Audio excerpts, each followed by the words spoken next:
धन्यवाद हो पिता परमेश्वर का। बहुत बहुत धन्यवाद देते हैं हमारे जीवित परमेश्वर को, जो आज तक हमारे साथ में बना रहा और हमेशा हमारी अगुवाई करते हैं और हमेशा हमारे साथ में बने रहते हैं। और आज का दिन भी अगर हम देखने पाए हैं तो ये केवल और केवल उसी की करुणा और उसी की सच्चाई है जो हमारे साथ में सदैव बनी रहती।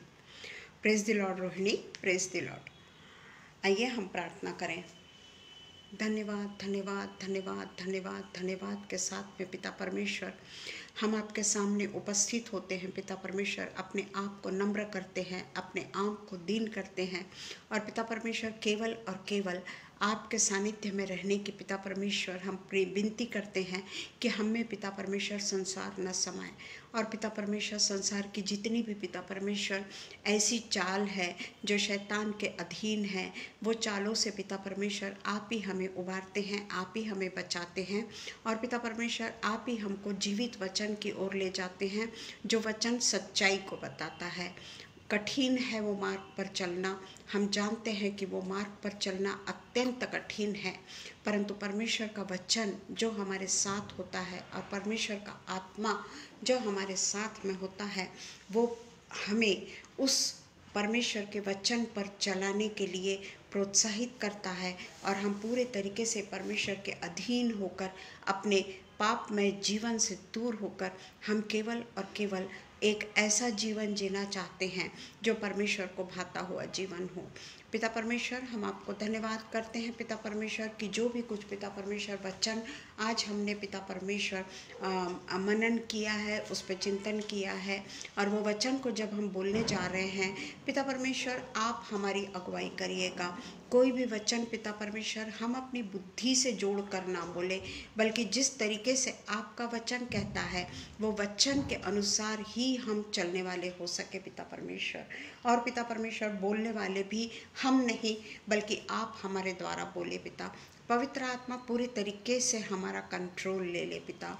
और पिता परमेश्वर जितने भी ऑनलाइन जमा होंगे उन सब को पिता परमेश्वर आप अपने आगोश में रखिएगा और जिन्होंने पिता परमेश्वर अपना सैक्रिफाइस किया है उन्हें विशेष रूप से आप आशीषित कीजिएगा पिता, कि जो पिता परमेश्वर अपने रेस्ट को छोड़कर आपके लिए पिता परमेश्वर जमा होते हैं, उन्होंने पिता परमेश्वर बहुतायत की आशीषें आपसे पाई है, उसके लिए हम आपका धन्यवाद देते हैं। और जितने भी पिता परमेश्वर ऑफलाइन ये वचन को सुनेंगे उनके भी साथ होइएगा और उन्हें भी पिता परमेश्वर अपने छत्र छाया में रखिएगा और होने दीजिएगा पिता कि उनके ऊपर भी बहुतायत की आशीष आपसे उंडेली जाए। पिता परमेश्वर हम विशेषकर शबनम के लिए और पिता परमेश्वर अनुपम भैया के लिए धन्यवाद देते हैं कि उन्होंने पिता परमेश्वर अपने पेज को हमारे लिए पिता परमेश्वर के वचन को उस पेज पर देने के लिए पिता परमेश्वर हमें आमंत्रित किया है। ये आमंत्रण पिता परमेश्वर किसी मनुष्य के द्वारा नहीं बल्कि पिता परमेश्वर ये परमेश्वर के जन के द्वारा होता है, जिन्हें पिता परमेश्वर याद भी दिलाने की ज़रूरत नहीं पड़ती कि आपने एडिटर रिक्वेस्ट नहीं भेजी।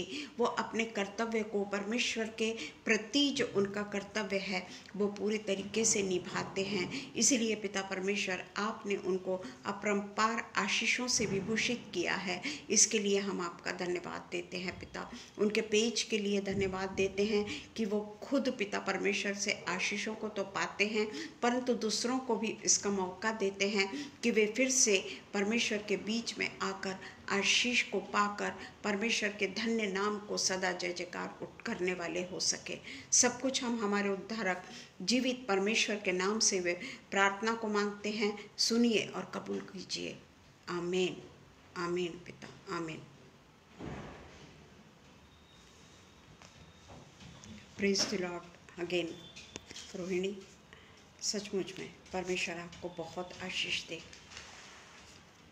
आज का जो हमारा वचन है वो है जेम्स 1:13 and 14। जेम्स 1:13 and 14 इसका शीर्षक है, याकूब के इसका मैंने trials and temptation. Trials and temptation, इसमें परख और प्रलोभन, जो हमारे संसार में रहते हुए शैतान जो हमको प्रलोभन देता है उसके बारे में और परमेश्वर हमको किस तरीके से परखता है उसके बारे में 13 और 14 हम पढ़ेंगे। जब किसी की परीक्षा हो तो वह यह न कहे कि मेरी परीक्षा परमेश्वर की ओर से होती है, क्योंकि ना तो बुरी बातों से परमेश्वर की परीक्षा हो सकती है और न वह किसी की परीक्षा आप करता है, परंतु प्रत्येक व्यक्ति अपनी ही अभिलाषा में खींचकर और फंसकर परीक्षा में पड़ता है। Praise the Lord. धन्यवाद हो इस वचन का। इस वचन के द्वारा हम परमेश्वर से पूरी आशीषों को प्राप्त करें और परमेश्वर जिस तरीके से भी चाहता है उस तरीके से हम परमेश्वर के वचन को पेश करने वाले हो सके। Praise the lord मिलनन।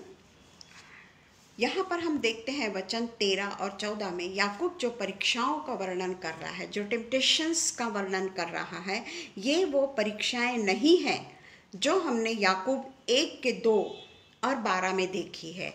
1 का 2 कहता है, याकूब 1 का 2 कहता है, जब तुम नाना प्रकार की परीक्षाओं में पड़ो तो उसे पूरे आनंद की बात समझो। ये 1 और 2 है। उसका 1 का 12 कहता है, धन्य है वह मनुष्य जो परीक्षा में स्थिर रहता है, क्योंकि वह खरा निकलकर जीवन का वह मुकुट पाएगा जिसकी प्रतिज्ञा प्रभु ने अपने श्रम करने वालों से की है। Praise the Lord. प्रेज दीदी। तो ये जो है, ये जो परीक्षा में स्थिर रहता है वो खरा निकलकर जीवन का वह मुकुट पाएगा। ये है हमारा फर्स्ट क्राउन ऑफ लाइफ, कि हम जब परमेश्वर की परीक्षा में स्थिर रहते हैं। परीक्षा सबकी होती है, ऐसा नहीं कि नहीं, परंतु जो उसमें सक्सेसफुल होके बाहर निकलता है, जीत हो या हार हो, हम अगर सोचेंगे कि जो परीक्षाएं हो रही है उसमें हमेशा हम जीतते ही चले जाएं, तो ऐसा नहीं है। कभी उसका अलग असर होता है, कभी परमेश्वर की अगर इच्छा नहीं हुई तो हम जो परीक्षाओं में पड़े उससे हम बाहर नहीं निकलेंगे, परंतु उसके द्वारा हम जीवन में एक ऐसी सच्चाई को प्राप्त करेंगे जो हमको बाद में लगेगा कि उस समय जो हमको इतना लगा कि परमेश्वर ने हमारी प्रार्थना क्यों नहीं सुनी, परमेश्वर ने हमारी प्रार्थना को अनुत्तीर्ण क्यों किया, तो वो उस समय जब हम स्ट्रगल में, praise the lord Nagesh ji, struggling जीवन में होते हैं, उस समय स्ट्रगल करते करते हम थक जाते हैं और उस समय हम परमेश्वर को इमीडिएटली दोष देने लग जाते हैं कि परमेश्वर तू हमारी प्रार्थना सुनता ही नहीं। परंतु हम कुछ साल बाद जब हम उसके प्रतिफल को पाते हैं तो परमेश्वर की इच्छा उस समय क्या थी, हमारे प्रियजन को ले जाने के लिए बोलिए, या जो भी कुछ परीक्षाओं में हम पढ़ते हैं, सांसारिक ट्रायल्स में जब हम पढ़ते हैं, उस समय हमारा बहुत दुख होता है, हमें बड़ी चिंता होती है, परंतु कुछ दिनों के बाद में वो ट्रायल्स में जब हम फंसे थे, वो ट्रायल्स से हमारे जीवन में किस तरीके का परिवर्तन होता है, हमारे टेम्पटेशन को हम किस तरीके से रिजर्व कर लेते हैं या टेम्पटेशन को आगे नहीं बढ़ने देते हैं, और वो टेम्पटेशन हमारे जीवन में कंप्लीट ना हो इसके लिए हम प्रयत्न करते रहते हैं। तो वो जो ट्रायल्स अगर परमेश्वर के तरफ से भी है तो परमेश्वर कभी भी बुरी बातों में हमारी परीक्षा नहीं करना चाहता, वो तो हमको स्ट्रांग बनाना चाहता है, हमको हमेशा स्थिर रखना चाहता है, इसीलिए वो कई बार हमको परीक्षाओं में डाल सकता है। तो हम यहाँ पर देखते हैं कि ये वो परीक्षाएं जो है वो अलग है और जो 13 और 14 की परीक्षाएं हैं वो अलग है। तो यहाँ पर हम देखते हैं, यहाँ वो उस टेम्पटेशन के बारे में कह रहा है जो हमें पाप में डालने की शारीरिक इच्छा होती है। शारीरिक इच्छाओं के कारण हम पाप में पड़ते हैं। हमारी शारीरिक इच्छा कई प्रकार के अच्छी चीज़ों को देखकर, ये भी मैं खरीद लूँ, वो भी मैं खरीद लूँ। क्या परमेश्वर, तूने तो मुझे पैसा ही नहीं दिया, मुझे तो तूने ज़्यादा पैसा ही नहीं दिया, मैं कहाँ से खरीदूंगी, मैं तो देखकर सिर्फ ललचा के रह जाती हूँ। ये एक टेम्पटेशन है जो हमको संसार के ओर खींच के लेके जाता, जबकि हमारे पास में भरपूरी में है, भला भरपूरी में है, पर फिर भी हमको वो टेम्प्ट करती है कि हम उसको खरीदें, और ख़रीदने के लिए हम बेकार के पैसे व्यय करते हैं क्योंकि ऑलरेडी हमारे पास में है। या उससे थोड़ी बेहतरीन चीज़ है, पर जो भी कोई चीज़ है वो भी हमारे पास में अच्छी ही है। पर जब सांसारिक चीज़ों का टेम्पटेशन होता है, परमेश्वर के वचनों के लिए हम क्यों नहीं टेम्प्ट होते? परमेश्वर का वचन जो कहता है कि हर चीज मिलकर भलाई ही को उत्पन्न करती है। जो भी कठिनाइयां हमारे सामने आती है, सांसारिक टेम्पटेशन हमारे सामने आती है, उस समय हम परमेश्वर के वचन को क्यों नहीं याद करते? उस समय हमारा टेम्पटेशन परमेश्वर के लिए प्रति क्यों नहीं होता कि हम परमेश्वर को किस तरीके से प्राप्त करने वाले हो सके, और हम पाप की ओर आकर्षित ना होते हुए अगर हम परमेश्वर की ओर निहारेंगे तो वो टेम्पटेशन जो है वो हमको पाप की ओर आकर्षित नहीं करेगा। लोभ हो गई, लालच हो गई, चोरी की आदत हो गई। कई बड़े बड़े लोगों को देखिए, बहुत ही ज़्यादा वे पैसे से अमीर होते हैं, पर उनको एक पता नहीं क्या एक टेम्पटेशन होता है किसी के भी घर के चीज़ों की चोरी करना, जबकि वो काफ़ी रईस होते हैं। हमारे ही एक यानी जान पहचान के लोगों की मैं बात कर रही हूँ, पर उनको एक ऐसा टेम्पटेशन है कि किसी भी घर की चीज़ों को देखकर वो चीज़ों को हासिल करना, वो चीज़ों को चोर लेना। तो ये जो है ये हमारी शारीरिक इच्छा है। Praise the Lord Shubham. ये हमारी शारीरिक इच्छा है जो हमको परमेश्वर से दूर ले जाती है। यहाँ परमेश्वर अपनी इच्छाओं से परीक्षाओं को हमारे ऊपर आने देता है कई बार, ताकि वो हमें परख सके। कई ऐसी परीक्षाएं हैं जो परमेश्वर चाहता है कि हम उसके लिए पूरे तरीके से स्ट्रांग हो जाए। हम चाहे कितनी भी मुसीबत में क्यों ना फंसे, पर हम डावाडोल ना हो सके, जिस तरीके से यीशु मसीह की परीक्षा परमेश्वर ने ली। बहुत सारे लोगों के ऐसे परीक्षाओं के वर्णन बाइबल में मिलते हैं, हम नहीं बताएंगे, परंतु हम परीक्षा जो है यीशु मसीह की परीक्षाओं को हमेशा अपनी आंखों के सामने रखें। वो इसलिए कि ऐसी परीक्षाएं जब हम में आ जाती है तब हम मजबूत और विश्वासी बन सके। ये परमेश्वर की इच्छा होती है, बल्कि परमेश्वर ये नहीं चाहता कि हम उस परीक्षा के कारण पाप के गुलाम हो जाएं। ये नहीं चाहता परमेश्वर। हमको वो उस इच्छा को किस तरीके से हमने अपने कंट्रोल में करना है, वो परमेश्वर हमसे चाहता है, और वो हमको परीक्षा में कई बार डालता है, परंतु हमारी बुराई के लिए नहीं। उससे वो हमको बहुत सारी बातें, प्रलोभन से हमको दूर करवाना चाहता है। प्रलोभन हमसे दूर हो जाए ये परमेश्वर को भाता है, क्योंकि कई प्रकार के प्रलोभन ऐसे होते हैं जो हमको संसार की ओर खींचते हैं, और इसलिए केवल मनुष्य के पापमय इच्छाओं के कारण ही हम ये लालसाओं में फंसते हैं, हम ये ट्रायल्स में फंसते हैं और पाप कर बैठते हैं, और इस जीवन में हम पाप का समावेश कर लेते हैं। कुछ देर बाद हमको होश जरूर आता है क्योंकि परमेश्वर हमको नहीं छोड़ता कि हमने क्या प्रलोभन में हम फंस गए, पर वो फंस चुके होते हैं हम।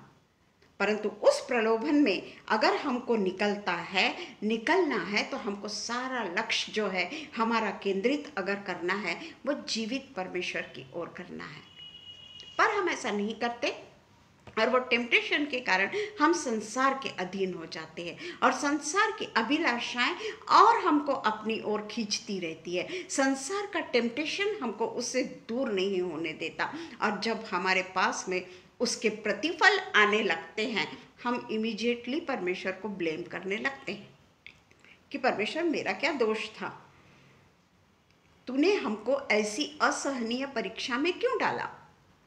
हम इमीडिएटली परमेश्वर को दोष देने लग जाते हैं, पर वो सब चीज़ें हम भूल जाते हैं कि जब हम पाप कर बैठते हैं तो परमेश्वर हमसे क्या चाहता है। वो परमेश्वर यही चाहता है कि जो चीज़ तुम्हारे पास में है वो चीज़ से हम सेटिस्फाई रहें। क्योंकि हम परमेश्वर के पीछे क्यों नहीं टेम्प्ट होते। जो भी कुछ हमको आशीषें मिली है, जो भी कुछ आज हमारे बीच में, जो भी कुछ हमारे पास में है, वो दूसरों से बेहतर है, पर हम और चीज़ चाहते हैं। किस चीज़ का प्रलोभन हम कर रहे हैं? संसार की चीज़ों का प्रलोभन कर। क्या परमेश्वर के और भी इच्छाओं को मानना, उसकी और भी जो परमेश्वर आदेश देता है या जो परमेश्वर हमारे बाइबल में हमको बताता है ये काम करना वर्जित है, उसके लिए हमको परमेश्वर से प्रार्थना करना चाहिए। उसके लिए हमारे मन में एक अभिलाषा होनी चाहिए कि परमेश्वर तू जैसा बोलता है उसके अनुसार तू मुझको चला, और ये परमेश्वर की इच्छा होती है।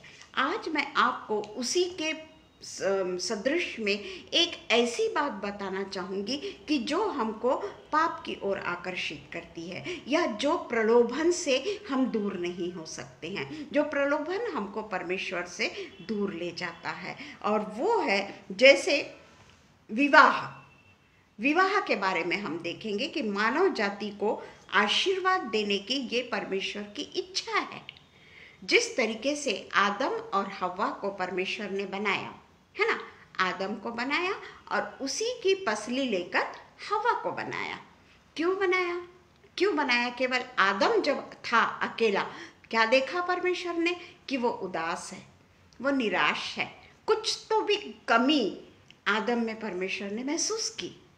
तो आदम ने उसी के पसली में से उसी की जो पसलियां हैं उसमें से एक पसली निकालकर आदम के इसमें परमेश्वर ने अपनी सांस फूकी थी। वही सांस की एक पसली निकालकर, ऐसा नहीं कि स्त्री के नथुने में सांस नहीं फूकी।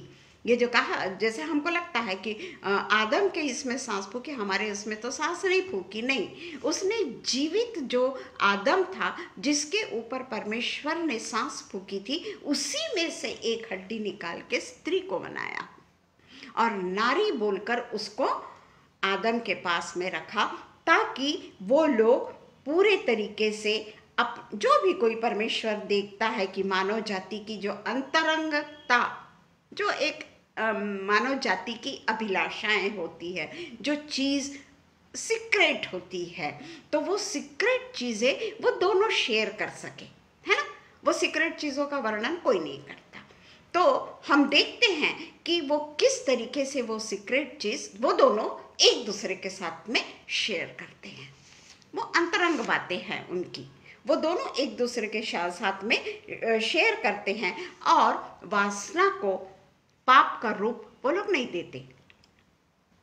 वो लोग, अगर वासना तब होती है कि पुरुष अपने स्त्री को छोड़कर दूसरे स्त्री के पास, या स्त्री अपने पुरुष को छोड़कर दूसरे पुरुष के पास में अगर जाती है, वो वासना कहलाता है। परंतु परमेश्वर ने जो जोड़ा बनाया, उनके लिए जो भी कुछ परमेश्वर ने एक, जैसे अपने जनरेशन को बढ़ाने के लिए जो भी कुछ परमेश्वर ने अंतरंग उनकी जो आवश्यकता है वो पूरी की, वो वासना नहीं है, क्योंकि वे दोनों एक दूसरे के लिए बनाए गए हैं। हम कई बार देखते हैं कि हम जितने साल अपने माता पिता के साथ में नहीं रहते, उससे डबल आयु हम अपने जीवन साथी के साथ में बिताते हैं,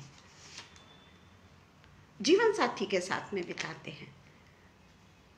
तो ये एक जो परमेश्वर ने, वो पाप से रहित जीवन है, वासनामय पाप से रहित जीवन वो दोनों जीते हैं, क्योंकि वे लोग विवाह के पवित्र बंधन में बंधे हुए हैं।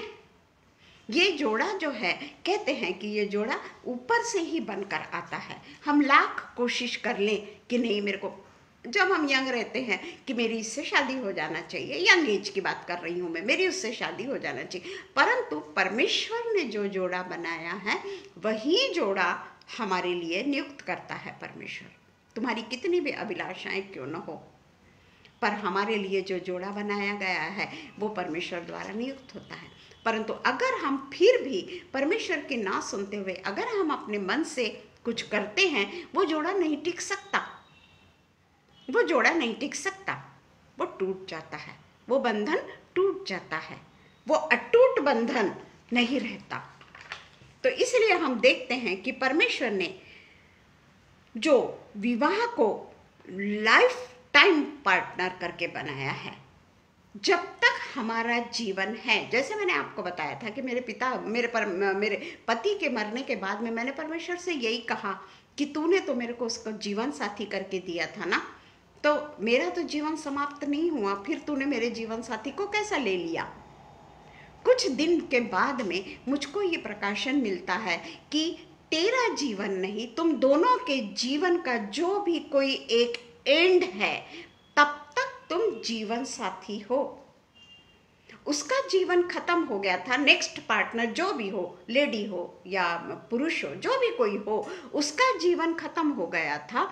तो वो जीवन, जितना उसका जीवन था वो तेरे साथ में रहा, वो अपनी जीवन भर वो तेरे साथ में रहा। वो जीवन से 2 साल पहले या 25 साल पहले वो तुझसे दूर नहीं हुआ, क्योंकि मैंने तुम दोनों का जोड़ा बनाया था। विवाह के बंधन में तुम दोनों के लिए मैंने ही योजना रखी थी, मैंने ही वो रचना की थी कि तुम दोनों एक दूसरे के लिए बने हुए हो।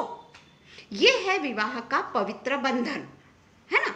उसके बाद में हम देखेंगे कि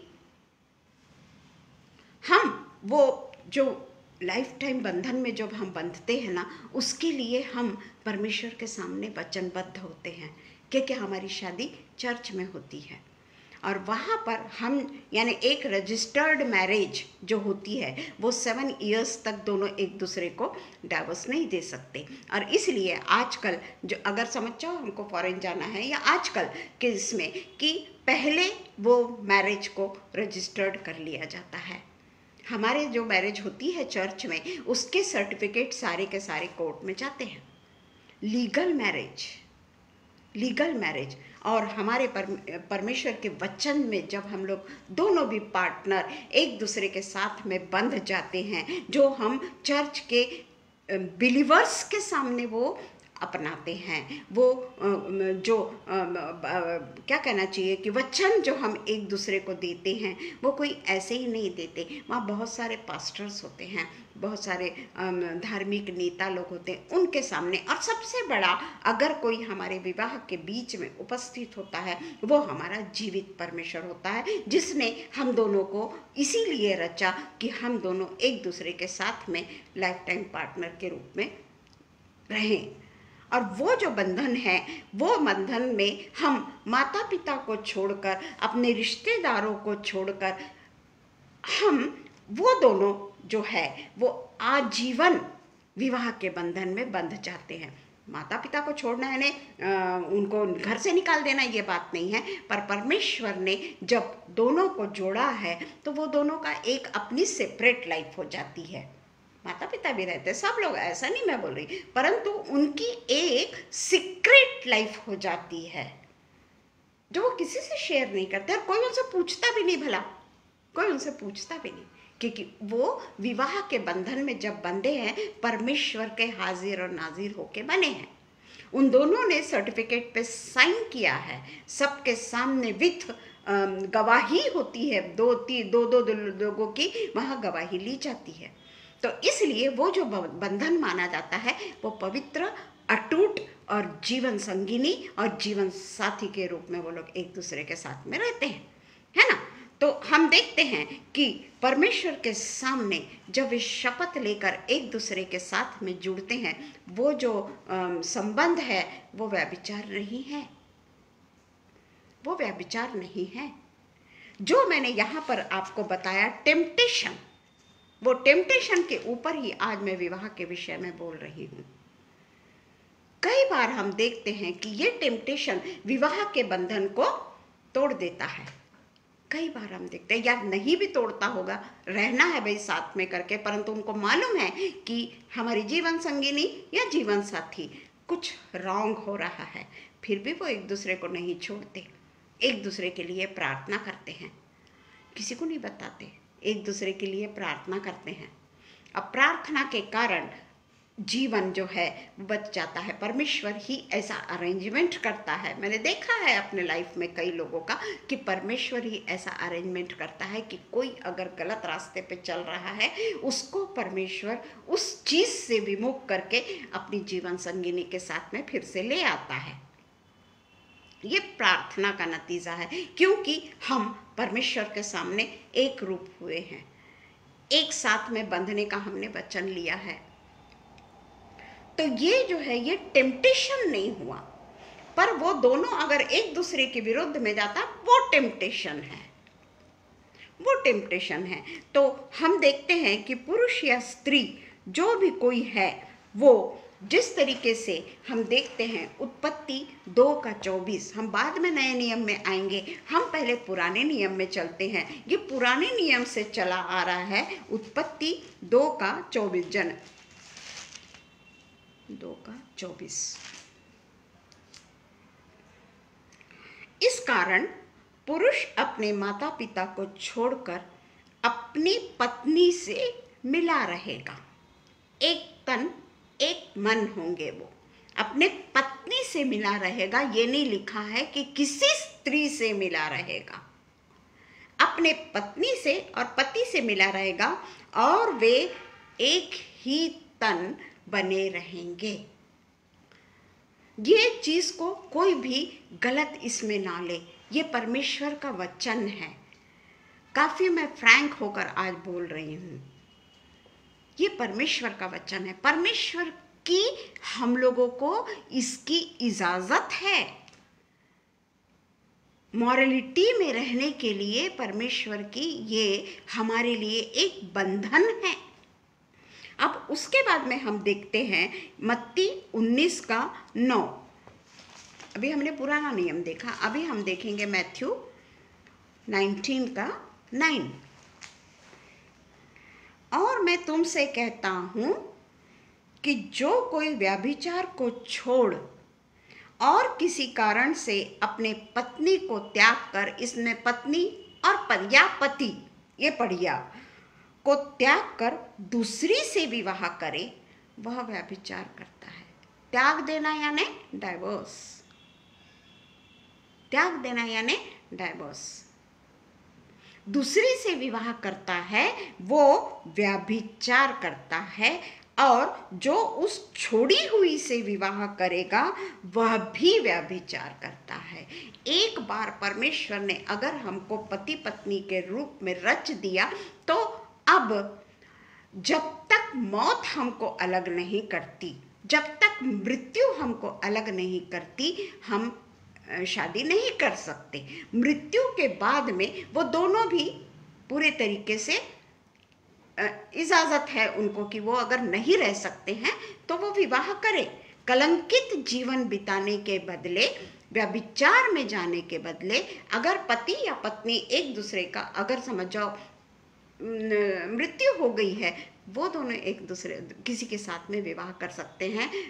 खराब जीवन अगर नहीं बिताना है तो, अपने मन की इच्छाओं को अगर हम काबू में नहीं रख सक रहे हैं तो वो कर सकते हैं। पर अगर समझ जाओ किसी का तलाक हो गया है, वो विवाह नहीं कर सकते क्योंकि वो व्यभिचार होगा। पत्नी अगर पति को छोड़ देती है और शादी करती है तो वो व्यभिचार है। पति अगर अपनी पत्नी को छोड़ देता है और शादी करता है वो व्यभिचार है। डाइवोर्स हो चुका है, फिर भी हम शादी नहीं कर सकते, परमेश्वर के नियम के अनुसार मैं बता रही हूं। और इसमें हम देखते हैं कि रोमन्स 7:1-3, रोमन्स 7:1-3, ये बोलने के लिए मुझे काफ़ी हिम्मत लग रही है। मैं बहुत दिनों से ये विषय पे सोच रही थी, परंतु बहुत ज़्यादा फ्री होकर बोलना पड़ता है ना, इसलिए मैं थोड़ी पीछे हटती चली जा रही थी। पर ये परमेश्वर का वचन है। 7:1-3, हे भाइयों, क्या तुम नहीं जानते, मैं व्यवस्था के जानने वालों से कहता हूँ कि जब तक मनुष्य जीवित रहता है तब तक उस पर व्यवस्था की प्रभुता रहती है, क्योंकि विवाहिता स्त्री व्यवस्था के अनुसार अपने पति के या पत्नी के जीते जी उससे बंधी है। परंतु यदि पति मर जाए तो वह पति की व्यवस्था से छूट गई। अगर पति या पत्नी मर जाए तो वो दोनों एक दूसरे के व्यवस्था से छूट गए। परंतु इसलिए यदि पति के जीते जी या पत्नी के जीते जी वह किसी दूसरे पुरुष की हो जाए या स्त्री की हो जाए तो व्यभिचारिणी कहलाएगी। परंतु यदि पति मर जाए तो वह उस व्यवस्था से छूट गई। यहाँ तक कि यदि किसी दूसरे पुरुष की हो जाए तो भी व्यभिचारिणी ना ठहरेगी, क्योंकि उसका जीवन साथी या जीवन संगिनी गुजर चुके हैं, उसके पास में कोई पर्याय ही नहीं है। पर पौलुस कहता है कि बेहतर तो ये है कि हम परमेश्वर में मगन रहें, शादी ना करें, ये पौलुस का कहना है। पर जिसको नहीं होता है रहना, जिसको कंट्रोल नहीं है, वो अगर पत्नी या पति मर जाते हैं तो वे विवाह करें, ये व्यभिचार नहीं है, ये परमेश्वर का वचन कहता है। उसके बाद में हम 1 कुरिन्थियंस 7 का 39 देखेंगे। इसके पहले मैं टेम्पटेशन के ऊपर इसीलिए बोली हूँ। 1 कुरिन्थियंस 7 का 39। आज इस विषय पे हो सकता है थोड़ा सा टाइम हो जाए, पर ये हम आज खत्म करेंगे। जब तक किसी स्त्री का पति जीवित रहता है तब तक वह उससे बंधी हुई है, परंतु यदि उसका पति मर जाए तो चाहे विवाह कर सकती है, पर यहाँ पे पर है, केवल प्रभु में, अन्य जाति नहीं, केवल प्रभु में। ऐसा नहीं कि तूने तो मेरे को बोला परमेश्वर कि तू विवाह कर सकती है, ना, केवल प्रभु में, ये महत्वपूर्ण है उसमें। उसके बाद में हम देखते हैं कि मार्क 10:11 से 12, ये पूरे इसमें आपको मिलेगा। मार्क 10:11 से 12।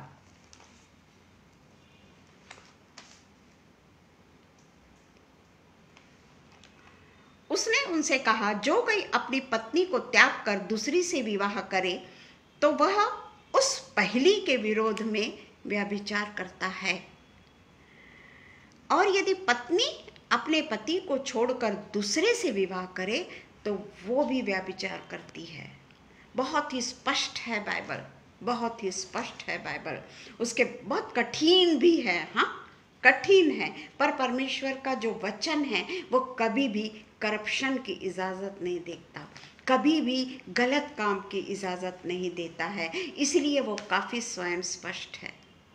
हर कहीं पे भी चले जाओ आप, कहीं पे भी बाइबल में आप पुरानी नियम से लेके तो नए नियम तक यही पढ़ोगे कि हमें पतिव्रता एक और पत्नीव्रता एक।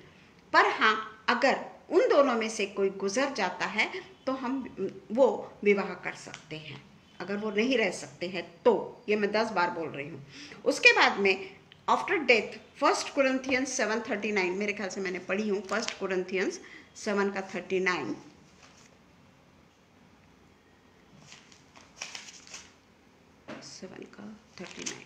नहीं पढ़ी।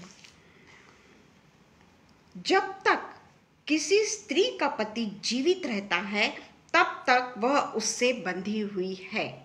यहाँ पति पत्नी आप ये कर सकते हैं, परंतु यदि उसका पति मर जाए तो जिससे चाहे विवाह कर ले, परंतु केवल प्रभु में। ये हमने पढ़ा है ना। फिर उसके बाद में हम देखते हैं कि जहाँ पर हम 1 कुरिन्थियंस 7:39 और अभी तक जितने हमने परमेश्वर के वचन देखे, मेरी बुद्धि से नहीं, या मेरी सोच नहीं, या किसी और की सोच नहीं, ये परमेश्वर का अद्भुत वचन है, ये परमेश्वर का पवित्र वचन है जो हमें इजाज़त नहीं देता, जो हमें इजाज़त नहीं देता।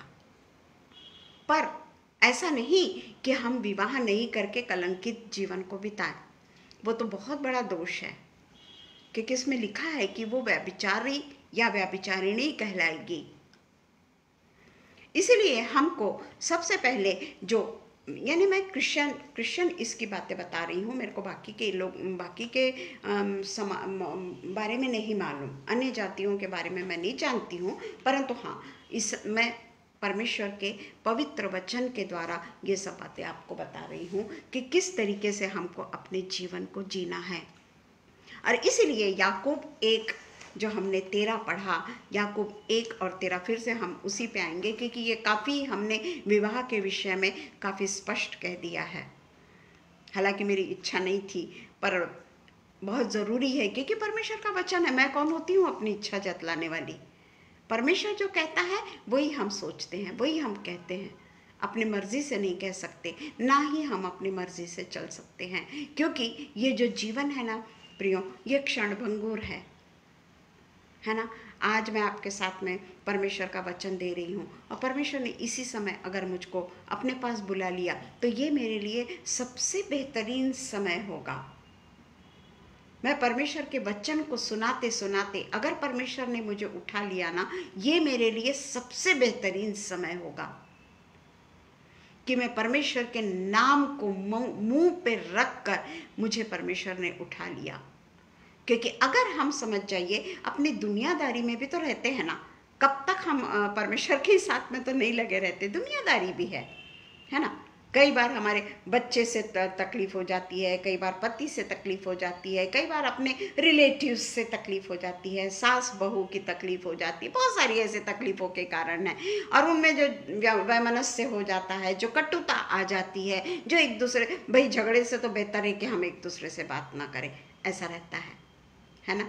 पर अगर समझ जाइए, हम एक दूसरे के लिए प्रार्थना करते हैं तो ही परमेश्वर हमारी परिस्थिति को बदलता है।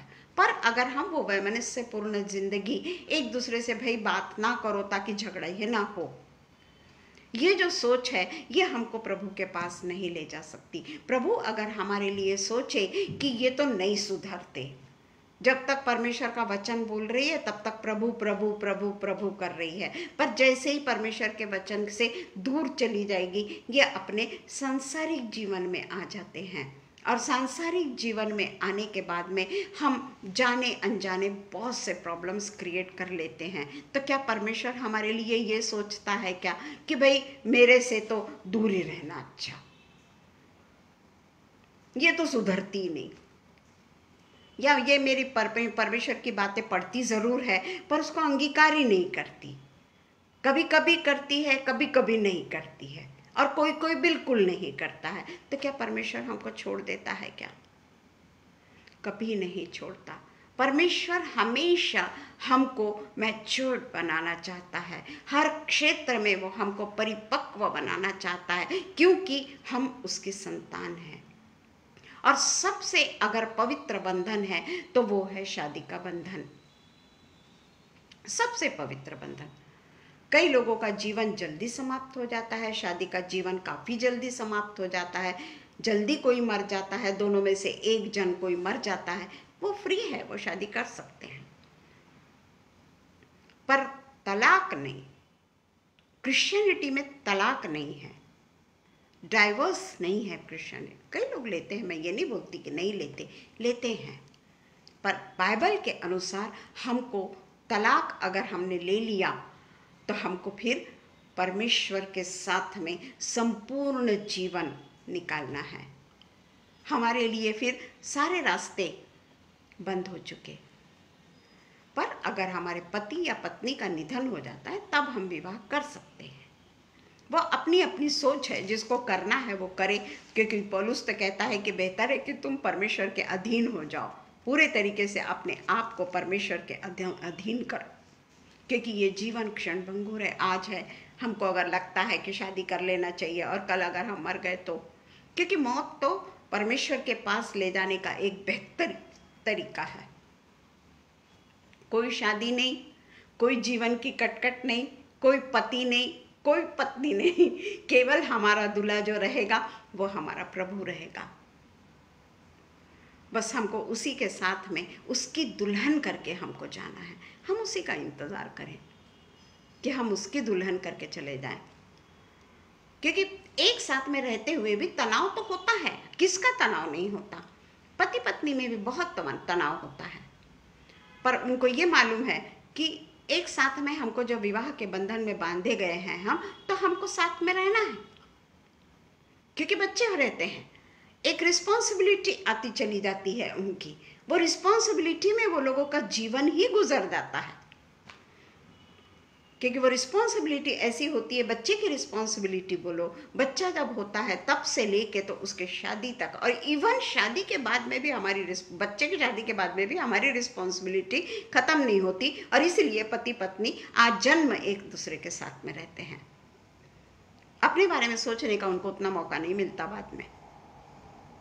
पर हाँ, परमेश्वर के साथ में रहते हुए दोनों भी परमेश्वर के साथ में रहकर परमेश्वर के अनुसार जीवन बिताएं। टेम्पटेशन दोनों का आते हैं, यहाँ यही बात मैं फिर से बोल रही हूँ कि टेम्पटेशन दोनों का आते हैं, स्त्री को भी आता है और पुरुष को भी आता है, ऐसा नहीं कि नहीं।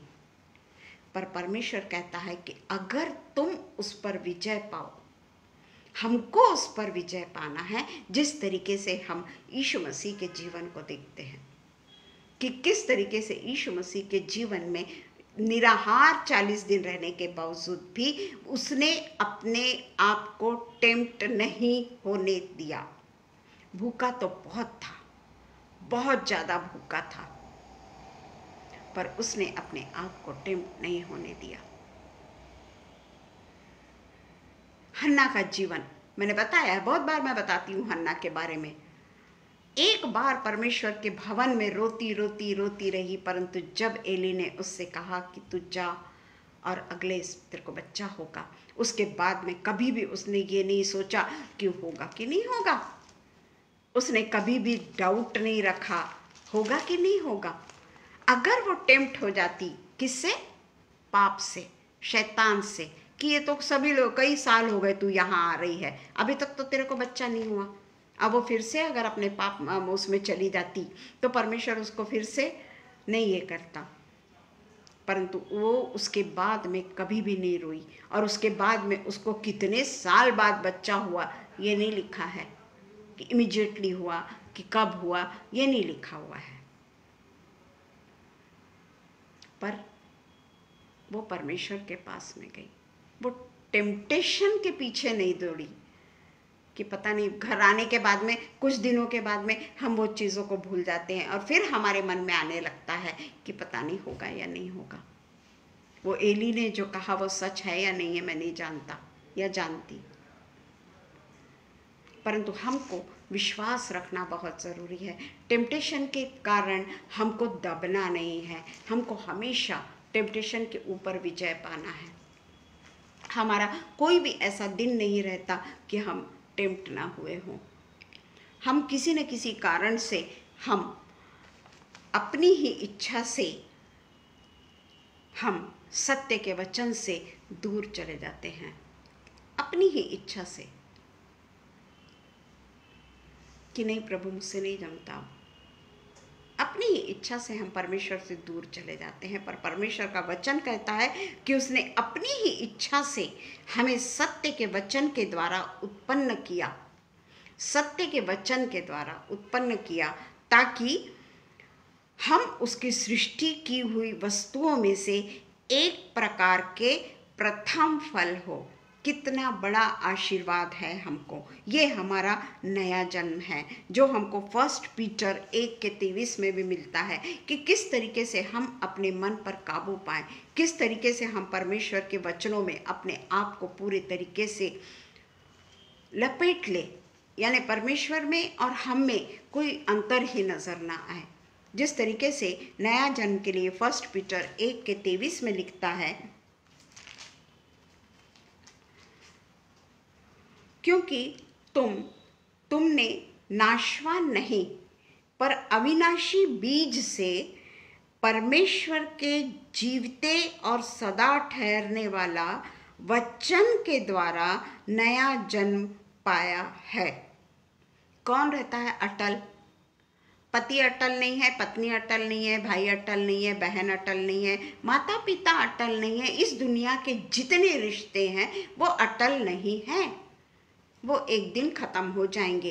परंतु हमारे साथ में अटल रहने वाली अगर चीज़ है तो वो परमेश्वर के जीवते और सदा ठहरने वाले वचन के द्वारा हमने नया जन्म पाया है। इससे हमको काफ़ी दृढ़ता मिलती है। हम अगर परेशान हैं, हम अगर प्रॉब्लम में हैं, उस समय ज़रूर हम प्रॉब्लम में हैं, हमको लगता है, परंतु परमेश्वर के वचन के पास में जाने से एक आजीवन शांति जो होती है ना, वो हम पाते। थोड़ी देर के लिए ज़रूर हम भटकते हैं, पर परमेश्वर अपने वचनों के द्वारा हमें फिर से नया जीवन देता है, एक नया जन्म देता है जो हमको परमेश्वर के पास में पहुंचाता है। और इसलिए जिस तरीके से 13 और 14 में पढ़ा कि प्रत्येक व्यक्ति अभी अपनी ही अभिलाषा से खींचकर और फंसकर परीक्षा में पड़ता है। अपनी ही अभिलाषाओं से खींचकर और फंसकर परीक्षा में पड़ता है। फिर अभिलाषा गर्भवती होकर पाप को जनती है और पाप जब बढ़ जाता है तो मृत्यु को उत्पन्न करता है। इसीलिए यही बात परमेश्वर ने विवाह के लिए की है। इसलिए परमेश्वर ने बहुत ही स्पष्ट रूप से विवाह के बारे में कहा है कि हमें क्या करना। कोई भी वचन देख लो, बहुत सारे वचन है, मैंने तो कुछ ही वचन निकाली हूं, उसमें से बहुत सारे वचन हैं इसके ऊपर। तो इसीलिए परमेश्वर का जब किसी की परीक्षा हो तो वह यह ना कहे कि मेरी परीक्षा परमेश्वर की ओर से होती है, क्योंकि ना तो बुरी बातों से परमेश्वर की परीक्षा हो सकती है और न वह किसी की परीक्षा आप करता है। हम खुद अपने अभिलाषाओं में फंसकर परीक्षाओं में पड़ते हैं। और इसलिए हम देखते हैं कि यहाँ याकूब 2 प्रकार की परीक्षाओं का वर्णन कर रहा है। एक जो है हमारे बाहरी जो सर्कमस्टांसेस है ना, जो हमको याकूब 2 3 और 12 में मिलता है। याकूब 2 दूसरे का 3रा अध्याय। और तुम उस सुंदर वस्त्र वाले का मुंह देख कर कहो तू वहां अच्छी जगह बैठ, और कंगाल से कहो तू यहीं खड़े रह, मेरे पांव के पास में बैठ। ये मेरी शारीरिक अभिलाषा है, मेरा शारीरिक घमंड है कि मैं किसी बड़े व्यक्ति को एक ऊंचे स्थान पे बैठा रहा हूं। और बड़ा व्यक्ति भी हमेशा सामने ही बैठने की जिद करता है, परंतु एक अगर कंगाल आ जाता है हम उसको बहुत ही, यानी पहली बात तो अंदर ही नहीं आने देंगे, उसको अंदर ही नहीं आने देंगे, बाहर कहीं तो भी बैठा के रखेंगे। या यहाँ पे जो पुराने ज़माने में जो है कि उसको अपने पाँव के पैखाने में बैठा के रखेंगे, कि उसको कहेंगे कि तू मेरे पाँव के पास में बैठ। और उसके बाद में हम देखते हैं क्या तुमने आपस में भेदभाव न किया और बुरे विचार से न्याय करने वाले ना ठहरे। परमेश्वर के पास में जब हम जाएंगे, हमने पढ़ा है कंगाल का जीवन, हमने पढ़ा है अमीर आदमी का जीवन, हमको मालूम है अमीर आदमी का हश्र और कंगाल का हश्र क्या है, हम अच्छी तरीके से जानते हैं। कंगाल परमेश्वर के पास में गया और अमीर जो है वो नरक में गया। और इसलिए परमेश्वर का वचन ये जो है ये हमारा बाहरी सर्कमस्टांसेस है, ये बाहरी शारीरिक अभिलाषाएं हैं हमारी ये, या शारीरिक घमंड है कहना चाहिए, जो परमेश्वर को नहीं पसंद। और दूसरा जो है वो याकूब 1:12 है, धन्य है वह मनुष्य जो परीक्षा में स्थिर रहता है, क्योंकि वह खरा निकलकर जीवन का वह मुकुट पाएगा जिसकी प्रतिज्ञा प्रभु ने अपने से प्रेम करने वालों से की है। ये क्राउन हमको मिलने का, क्योंकि प्रभु की ये प्रतिज्ञा है और प्रभु ने वो प्रतिज्ञा प्रेम करने वालों से की है, सबके साथ में नहीं, जो दूसरों को प्रेम करता है, जो शत्रुओं को प्रेम करता है, तो उसके लिए परीक्षा में स्थिर रहता है। बहुत सारी परीक्षा मानव जाति की आती है, वो परीक्षा में जो स्थिर रहता है, और परमेश्वर जरूर हमारी बाहरी परीक्षा ले सकता है, जिस तरीके से अय्यूब की लिया बाहरी परीक्षा, यीशु मसीह की लिया बाहरी परीक्षा, उसके जीवन को कुछ आघात पहुंचाया क्या? अय्यूब के लिए सीधा सीधा परमेश्वर ने शैतान से कह दिया था कि तू जो चाहे उसकी, पहले तो नहीं इजाज़त दिया, पर वो कहता है कि तूने उसको अपने इसमें रखा है, इसलिए वो तेरे से प्रेम करता है। तो वो बोलता ठीक है, तू चाहे तो उसके साथ में कुछ भी कर ले, परंतु उसके जीवन को, उसकी जान को हाथ नहीं लगाना, तू जीवन लेने वाला नहीं हो सकता। और हम देखते हैं कि बाहरी परीक्षा परमेश्वर के द्वारा होती है, टेम्प्ट करने के, जो हम टेम्पटेशन हमको आता है वो परमेश्वर हमसे टेम्प्ट करने के। अय्यूब अगर टेम्पटेशन में जाता तो अय्यूब परमेश्वर के परीक्षा में सक्सेसफुल नहीं हो पाता। यीशु मसीह अगर भूख के पीछे जाते, शारीरिक अभिलाषाओं के पीछे जाते, तो यीशु मसीह वो आत्मा जिसने परीक्षा लेने को कहा था उसमें वो फेल हो जाते। और आगे जो उनका जीवन चला, आफ्टर उनके एग्जामिनेशन के बाद में जो उन्होंने उनका जो पवित्र जीवन चला, आत्मा के फल उनमें तो आते चले गए और आत्मिक रूप से वो बढ़ते चले गए। ये सिर्फ उसी का नतीजा है कि परमेश्वर ने उनकी परीक्षा लेने के बाद में उसको जांचा कि ये खरा है, अय्यूब खरा है।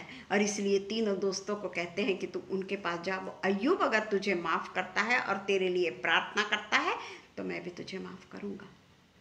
तो ये जो बाहरी शक्तियों से मुकाबला करने की हमको जो ताकत आती है, बाहरी शक्तियाँ हमको बहुत कमज़ोर करती है, पर वो ताकत हमको कौन देता है? हमारा विश्वास। किस पे?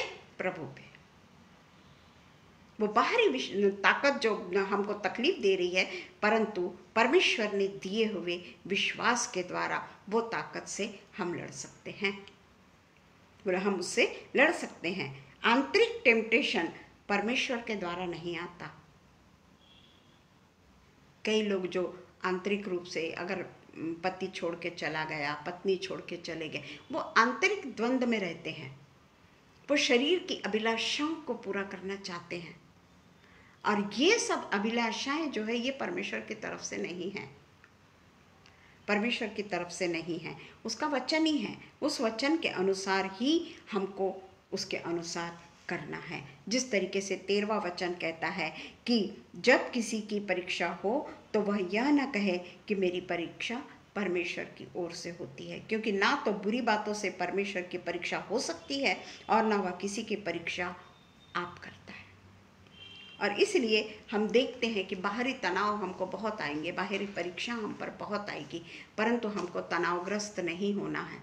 कुछ समय के लिए हमको लगता है कि हमें तनाव आ गया है, पर परमेश्वर के जो पुत्र और पुत्रियाँ होती हैं ना, वो परमेश्वर उनको फिर से उस तनाव से बाहर खींच के लाता है। शैतान और मुसीबतें डालने की कोशिश करता है और मुसीबतें डालने की कोशिश करता है, पर वो हम आंतरिक जो युद्ध हमारा चलते रहता है ना, वो हमको विजय की ओर ले जाता है, क्योंकि हमने अपने लिए विजय का गढ़ परमेश्वर को बनाया है। हमारी दृष्टि परमेश्वर की ओर है और इसलिए हम अपनी दृष्टि से कभी भी परमेश्वर को ओझल ना होने दें। आइए हम प्रार्थना करें। धन्यवाद धन्यवाद धन्यवाद धन्यवाद धन्यवाद हो पिता परमेश्वर। हम आपको पिता परमेश्वर जीवन के सारे पिता परमेश्वर तमाम आशीर्वाद जो आपसे हमें प्राप्त हुए हैं उसके लिए पिता परमेश्वर हम आपका धन्यवाद धन्यवाद और धन्यवाद देते हैं। हम भी पिता परमेश्वर कई ऐसे तनावग्रस्त परिस्थितियों में जाते हैं, ऐसे टेम्पटेशन में चले जाते हैं पिता परमेश्वर कि हमें बड़ा दुख का सामना करना पड़ता है, पर कुछ ही देर में परमेश्वर का वचन हमसे बातचीत करता है और इसलिए हम वो परमेश्वर को धन्यवाद देते हैं जो हमको कभी भी गलत बातों में डूबने नहीं देता, संसार की अभिलाषाओं में डूबने नहीं देता, संसार के दुख में डूबने नहीं देता, बल्कि हमें हमेशा उबार के हमें एक नया जीवन देने की कोशिश करता है। हमेशा वो हमारे साथ में रहता है। हम दुख में ज़रूर परमेश्वर को नहीं देख पाते हैं क्योंकि दुख की गहरी गर्द हमारे सामने होती है, परंतु उसमें भी परमेश्वर वो तकलीफ़ से हमको अलग करके अपने पास में खींचता है और हम परमेश्वर की संगति में चले जाते हैं और एक असीम शांति को प्राप्त करते हैं। और इसलिए पिता परमेश्वर ये याकूब ने जो परमेश्वर के लिए जो वचन कहे हैं वो बहुत ज़्यादा अर्थपूर्ण है पिता परमेश्वर। वो उसने जीवन के बारे में, अपने जीवन के जो हमारा जीवन जो चल रहा है वो किस तरीके से हमने जीवन जीना है, ये याकूब हमको सिखाता है। वो कहता है कि जब तुम नाना प्रकार की परीक्षाओं में पड़ो तो उसे आनंद की बात समझो।